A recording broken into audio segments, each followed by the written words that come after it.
Hello दोस्तों। आज हम क्लास 8 साइंस का एक बहुत ही इंटरेस्टिंग चैप्टर पढ़ने वाले हैं जिसका नाम है कंबसन एंड फ्लेम। इस चैप्टर में हम जानेंगे कंबसन क्या होता है, आग कैसे जलती है, फ्यूल क्या होता है और फ्लेम के टाइप्स कौन कौन से होते हैं। तो चलिए इस चैप्टर को शुरू करते हैं। सबसे पहले समझते हैं कि कंबसन क्या होता है। जब कोई सब्सटेंस ऑक्सीजन के साथ रिएक्ट करता है और उस प्रोसेस में हीट और लाइट निकलती है तो उस प्रोसेस को कहते हैं कंबसन। जैसे जब गैस स्टोव जलता है या कैंडल जलती है या लकड़ी जलती है, ये सब कंबसन के एग्जाम्पल्स हैं। अब एक सवाल आता है, क्या हर चीज जल सकती है? नहीं। इसीलिए सब्सटेंस दो तरह के होते हैं, कंबस्टिबल और नॉन कंबस्टिबल सब्सटेंस। सबसे पहले समझते हैं कंबस्टिबल सब्सटेंस को। ये वो सब्सटेंस होते हैं जो जल सकते हैं और जलकर हीट और लाइट देते हैं, जैसे वुड, पेपर, कोल और एलपीजी। अगर तुम माचिस से पेपर को आग लगाओ तो पेपर जल जाता है। इसका मतलब पेपर एक कंबस्टिबल सब्सटेंस है। अब बात करते हैं नॉन कंबस्टिबल सब्सटेंस की। ये वो सब्सटेंस होते हैं जो जलते नहीं हैं, चाहे कितनी भी हीट दो। अब यहाँ एक और इम्पोर्टेंट बात समझना जरूरी है,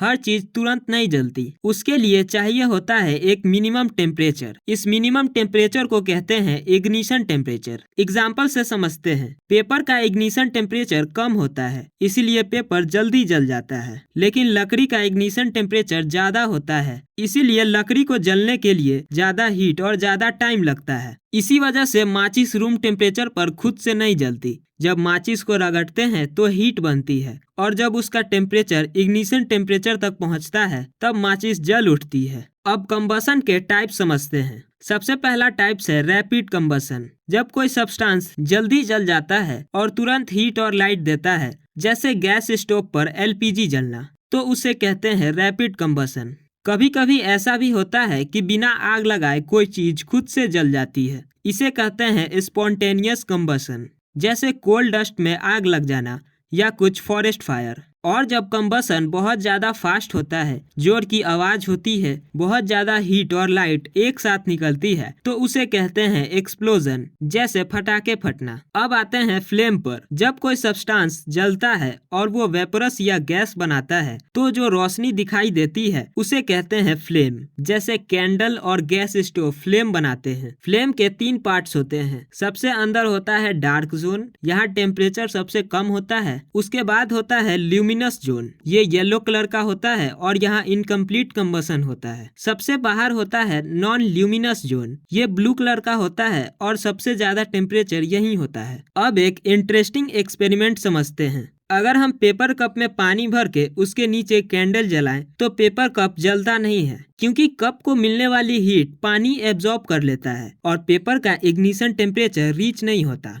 इससे हमें यह समझ आता है कि फ्लेम बनाने के लिए वेपर्स का बनना जरूरी होता है। अब बात करते हैं फ्यूल की। फ्यूल वो सब्सटेंस होता है जो जलकर हमें एनर्जी देता है, जैसे कोल, लकड़ी, एलपीजी और सीएनजी। एक अच्छा फ्यूल वो होता है जो ज्यादा हीट दे, सस्ता हो, आसानी से अवेलेबल हो और कम पॉल्यूशन करे। फ्यूल की एक इम्पोर्टेंट प्रॉपर्टी होती है कैलोरीफिक वैल्यू। कैलोरीफिक वैल्यू बताती है कि 1 केजी फ्यूल जलने पर कितनी हीट एनर्जी मिलेगी। जिस फ्यूल की कैलोरीफिक वैल्यू ज्यादा होती है वो ज्यादा इफिशियंट होता है। अब कंबसन से कुछ हार्मफुल प्रोडक्ट भी निकलते हैं। इनकम्प्लीट कंबसन से कार्बन मोनोऑक्साइड निकलती है जो बहुत पॉइजनस गैस है, इसलिए बंद कमरे में जलता हुआ कोल रखना डेंजरस होता है। कंप्लीट कंबसन से कार्बन डाइऑक्साइड निकलती है जो ग्लोबल वार्मिंग बढ़ाती है। कोल और डीजल जलने से सल्फर डाइऑक्साइड और नाइट्रोजन ऑक्साइड निकलता है जो बाद में एसिड रेन का रीजन बनता है। अब हमारा लास्ट पार्ट है फायर को कंट्रोल कैसे करते हैं। आग के लिए 3 चीज जरूरी होती है, फ्यूल, ऑक्सीजन और हीट। अगर इनमें से एक भी हटा दिया जाए तो आग कंट्रोल हो जाती है। लकड़ी और पेपर की आग में पानी का यूज होता है क्योंकि पानी टेम्परेचर कम कर देता है, लेकिन इलेक्ट्रिकल फायर या ऑयल और पेट्रोल की आग में पानी यूज नहीं करते क्योंकि ऑयल पानी के ऊपर तैरता है और आग फैल सकती है। ऐसे फायर में कार्बन डाइऑक्साइड एक्सटिंग्विशर यूज होता है। कार्बन डाइऑक्साइड ऑक्सीजन को कट कर देता है और आग बुझ जाती है। अगर किसी के कपड़ों में आग लग जाए तो उसे ब्लैंकेट से ढक देते हैं ताकि ऑक्सीजन सप्लाई बंद हो जाए और आग बुझ जाए। तो दोस्तों, इसके साथ हमारा चैप्टर यहाँ कंप्लीट होता है। वीडियो अच्छा लगा हो तो लाइक करें और ऐसे ही एनिमेटेड वीडियो देखने के लिए हमारे चैनल को याद से सब्सक्राइब करना ना भूलें।